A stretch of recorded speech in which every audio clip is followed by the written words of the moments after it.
Mike Welch coming here from Churchill Downs in front of the barn, maybe the most famous barn here at Churchill Downs, the barn of trainer Bob Baffert that's produced a few Derby winners over the years, and where most of the commotion might have been this year as well had things gone a little differently for Mastery, but unfortunately he's out. Bob does not have a horse in the Derby this year. He will be competing in the Oaks. So let's get to the horses that will be competing today, and all 20 of them were on the racetrack this morning.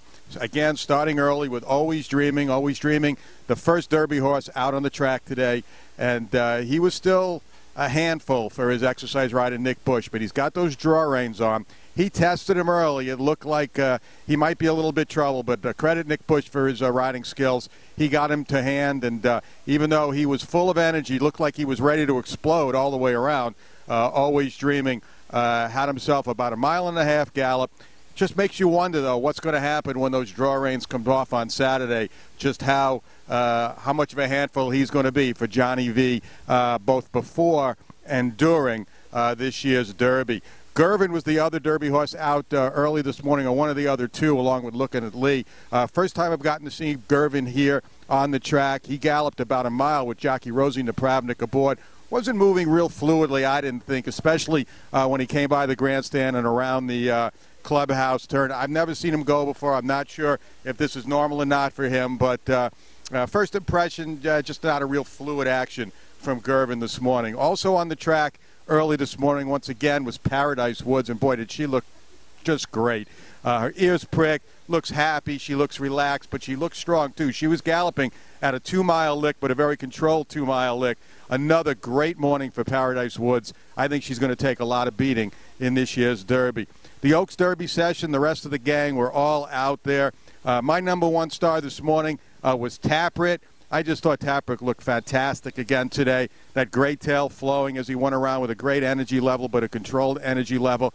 Taprit is winning me over more and more as I see him on a regular basis. IRAP was my number 2 star out there this morning. He went to visit the gate, and then he had a real energetic gallop. This horse really is looking good. The people in in California that have seen him all year long say this horse really looks like he's filled in and matured and gotten bigger since he was out in California earlier in the year. Typical Doug O'Neill style this morning, too. They let him open gallop through the lane and around the clubhouse turn. I had him from the quarter pole to the wire in 26-3, 39-4 to the mile pole, 54-1 before he pulled up after a half mile. I thought it was another good morning here for IRAP. Another good morning for Irish Warcry as well. He was a little rambunctious yesterday, throwing his head, and maybe a little more than trainer Graham Ocean wanted to see. He was still strong today, but he settled in a lot better, no throwing of the head. He had a nice gallop at a strong pace, and Irish Warcry seems to have settled in nicely. I think he's sitting on another big effort here. McCracken, I thought he looks good. He's not as flashy as some of these other horses in the Derby, but he just gets his thing done here. His ears were pricked. He looked happy. He seems to be have come out of his work really well. Gunavera also blew out a little bit today, but unconventionally, not from the top of the stretch to the wire, but from the wire around the clubhouse turn. He won 13 for his last 8 from the 6 furlong pole to the 5/8 pole.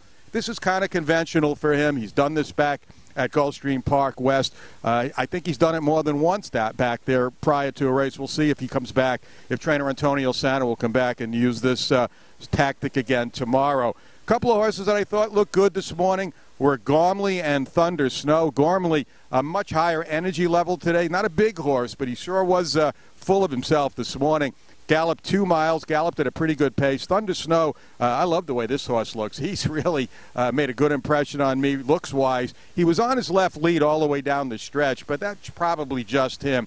And the one thing I did notice about Gormley and Thunder Snow, action-wise, both these horses look like their futures may ultimately wind up being on the turf. They both do have kind of turfy action. But remember, Barbaro came here with turfy action as well, and we know what happened with him in his Derby year. Practical Joe continues to look good. I thought he was a little more aggressive this morning than I've seen him in previous days. Not unsettled, not the Always Dreaming kind of aggressive, but seemed more on the muscle today than he had been on other days. Hence, one of the 3 Steve Asmussen horses that went back to the track today following their works on Monday. Hence got really warm this morning. and it was kind of odd. I've seen them get warm before, but today it was pretty cold out. You can see from what I'm wearing here, temperature around 50. One of the observers up in the press box said it felt like it was going to snow any minute at that time. It was so chilly, but Hence did get hot, so that's something to consider. I know it's him, but it was a warm, cold day to get that warm. And then Trapped and Looking at Lee made their usual good appearances. And again, like I've said before, the Steve Asmussen horses, though, have all done well leading up to this year's Derby. Well, we got a couple of days to go. Still another important training session tomorrow. We're going to look for more hints one way or the other on a lot of these horses. We'll see if anyone's going to blow out tomorrow. I'm not sure if there's anything on the schedule, but you could promise there's going to be a lot of action tomorrow, and we're going to have it all. We're going to report everything that goes on here leading up to this Derby right here at DRF.com, and also good news for you, too, on DRF Live.